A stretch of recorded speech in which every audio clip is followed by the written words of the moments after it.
केमिति जानिबे आपणको एही लिम्फेडेमा कारणरू आपणकर पाद फुलिवार किछि भी संभावना रही। जदि प्रथम कथा है आपणकर पाद जदि फुलिकी रोची persistent swelling in the affected limb माने कंटिन्यूअसली आपणकर पाद फुलिकी बहुत दिन है रहा फुला कमी जाए।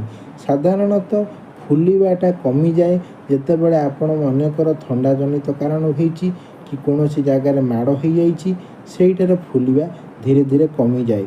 जदि फुलाटा आपणकर कंटिन्यूअसली बहुत दिन हो गलानी जहाँफल आपणकर फुलाटा कमु नाही सेथिपाई आपण कौन करेंगे ना यार कारण लिम्फेडेमा बोली धरी पारिबे।